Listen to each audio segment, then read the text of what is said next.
Hi, I'm attorney Gregory Dell, joined by attorney Cesar Gavidia, and we're going to discuss one of Cesar's success stories for a claim against Metlife. And Cesar, this was a long-term disability insurance claim for one of your clients that was denied benefits.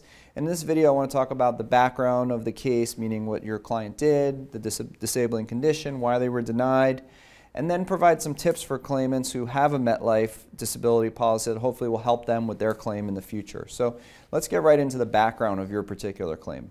So our client here, she worked for IBM. She was what's called a client unit executive. It's kind of a corporate name for pretty much a sales position, sales manager. She was in charge of a territory. She ran a team. There was, certain revenue marks that she needed to hit. And it was kind of one of these positions that's really driven by the hustle and really being able to get out there, meeting with people, meeting with clients, and that sort of thing. She developed a condition known as occipital nerve neuralgia and trigeminal neuralgia. It's a pretty serious neurological condition. It's really involves this severe chronic pain that runs down usually your face and your head, and it's really, really debilitating, and it's sometimes even called the suicide disease because it can be so severe that people just can't see a way out of it, and it's really hard for them to even picture their lives dealing with this condition forever. And so when she filed for benefits, was she ever approved? She was approved actually for the first 9 months. I suspect that when she submitted her applications, the doctors had represented what they needed to represent, at least for that temporary time. And at around the 9-month mark, almost a year, it's interesting because after a little while, I'm not saying people really become complacent, but you kind of get used to this. The insurance company is sending you benefits. Sometimes they're asking you to complete forms. Sometimes they're asking your doctors to complete things. But in her case, they came up to this 9-month mark. They decided they're going to do a medical review, which they did. They did a medical review by what they called independent neurological consultant. It's kind of vague. It's like, what are they? Are they a physician? Are they a doctor? And when we investigated a little further, it turned out to be a nurse who's board certified in neurology. That's the review they'd done.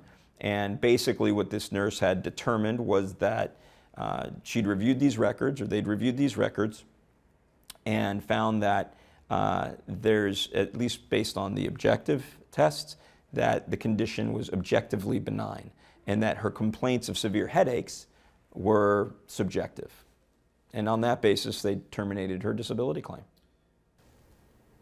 So they relied on a nurse who never examined her or anything like that and just said, we think that what you're saying is not disabling, or did they dispute that she even had it? They basically say that, based on what we're looking at here, all that this is being held up by is your subjective complaints that this is as bad as you say it is. Okay, not necessarily that, the testing doesn't show that you have this diagnoses, but that the symptoms or the limitations that you have are as impairing as you say they are. Headaches, how do you prove that? How do you prove that you're having these headaches as badly as you're having them? Well, I'm listening to what you're saying, and I'm asking myself, well, of course it's subjective, so what Metlife's telling them is the obvious, that what you're saying, Metlife's telling your client that what you're saying we don't think is disabling. So what was missing? There's really not too much missing. She had a really voluminous medical history and medical records from her treating physicians. She was treated by all the right people. I mean, she was treating with a team of neurologists. She even had a surgery in her sinus cavity to see if they could relieve some of that problem that she was having with the severe headaches she was having. Nothing worked. I mean, you ask about objectivity versus subjectivity. How about some common sense? Would someone go through these steps, having basically their whole face opened up, their nasal cavity opened up, to relieve pain that isn't really there, that is subjective, that is someone just trying to receive benefits without having to work for them?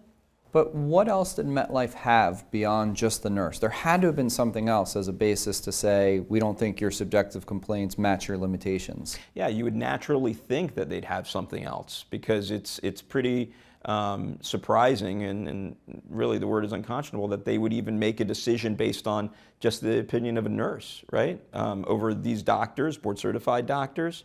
But that's exactly what they did.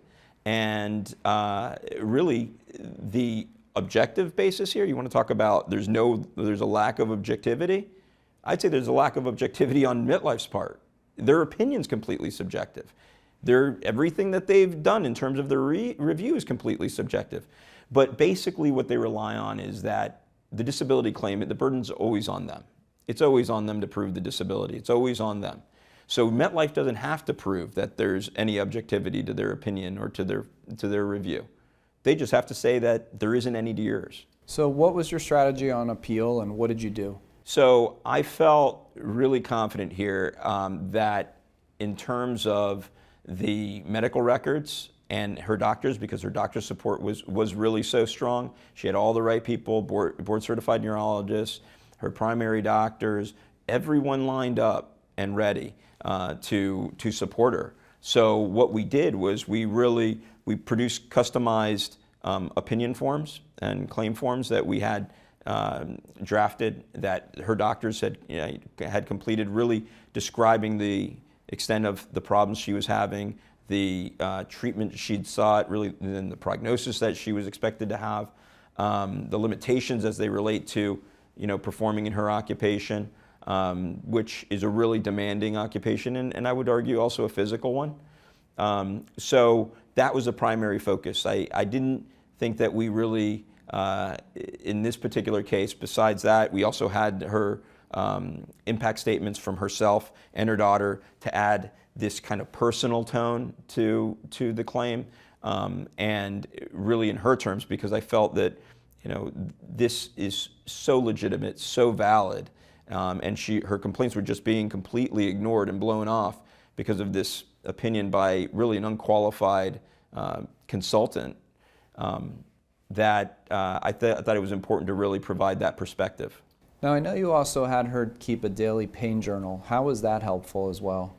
So, it's always real helpful, especially when you're being attacked by the insurance company, and even if you're not, but in anticipation of that you may be attacked by the insurance company, that your claim is primarily subjective, that your complaints are subjective, to maintain these logs where you're describing any pain or any symptoms you're having on a daily basis, the frequency of them, the intensity of them, how long these things are lasting, these symptoms are lasting. That's something also that we felt was important, and we included that. So in this particular claim, because we have claims where it's a functional limitation, they can't sit, they can't stand, they can't bend, they can't walk, that really wasn't your issue here. It more came down to that the pain was creating cognitive limitations, meaning the ability to function, the ability to multitask, the ability to commit to a schedule. And I always, when I do these appeals, make the analogy for a claim rep to say, I know at some point in your life you had a bad headache.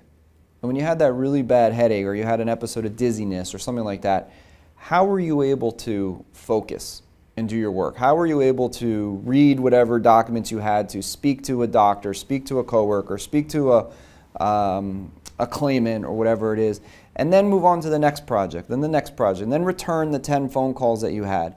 And that may be an issue where you take off an afternoon or 2 hours or 3 hours because you're just not feeling well. But your client has that symptoms maybe the entire day, or it's a lower, the intensity is low at one point, then it goes to high, but it's there every day. Right. So how is your client supposed to work or commit to a schedule that was a minimum 40 hours as an executive, having those feelings that somebody gets every now and then? Right. And I think that's the issue that I know you were able to convey in your appeal to the claimant, to say, this isn't the typical way you think Metlife claim rep, where can she sit for 6 to 8 hours a day? Because she could probably sit in a chair for 6 out of 8 hours a day, uncomfortable and in pain, but it's not just the ability to do the sedentary thing. And unfortunately, Metlife claim reps are trained to look at If you're just a human body sitting in a chair, then therefore you could do your job. And that's where we come in and articulate that this is mind, not just body. This is cognitive ability, physical ability. So that was really strong in your claim, and I think that's what we do for most of our clients. Right, and you have to consider, so IBM and Metlife, right, they negotiate this massive group disability plan where IBM's probably paying millions of dollars a year to insure their employees. Right. Are most of their employees out there perhaps performing a physical job in the field somewhere? No, it's unlikely. I mean, many of them are in IBM headquarters. They're corporate employees. They're functioning in, like you said, a sedentary role and sedentary capacity. So I think it's really important that, we're highlighting here that, these policies are being sold to these massive corporations where most of their employees are in an office, are, performing in a sedentary role, in a sedentary capacity, but yet it's almost like what they're bargaining for, they're not getting, because it's not really covering them for that, or at least it should be, but they're being misled by Metlife or whoever the disability insurer is. Right. Well, fortunately, you were able to convince someone who was reasonable at the company of Metlife to hear your position. They obviously sent it out for a medical review, and the doctor said, yeah, under these sets of circumstances, this claimant clearly can't work. And I know you'll continue to protect the benefits for her and monitor the claim on a monthly basis, because there's no guarantee in these claims that benefits will continue forever. Right. So if you're someone with a Metlife long-term disability insurance claim, feel free to reach out to Cesar, myself, any of our disability lawyers. No matter where you live in the country, we're available to represent you. We always provide an initial free phone consultation, and we encourage you to contact us at any time should you need help with your Metlife disability claim. Hi, I'm Gregory Dell, the managing attorney of Dell Disability Lawyers, and I hope you find the video you just watched helpful. We put these videos out all of the time, and we'd love if you would subscribe to our YouTube channel. Beyond our videos on our YouTube channel, we also have lots of information available on our website at diattorney.com, and we encourage you to come to our website. The goal is that we want you to be educated about the disability insurance process, and when you get to our website, you'll see that we have information all about your specific disability insurance company, your occupation, and your medical condition. And we've designed our website such that you can easily search our website to find things that you may specifically be looking for. Now, at our website, we have thousands and thousands of pages of information, hundreds of videos that you can search, plus we're building a section of reviews of all the disability insurance companies, and we have the Ask Our Lawyer section where you can go ahead and ask us any questions that you may have. Now, we realize that you may not need us right now, but you may need us in the future to help you with your disability claim, and we think one of the best ways to keep in touch is by clicking the button below and subscribing to our channel. And most importantly, again, no matter where you live in the country, we're always available. Just go ahead and give us a call. We're happy to discuss your claim and let you know immediately if we can help you.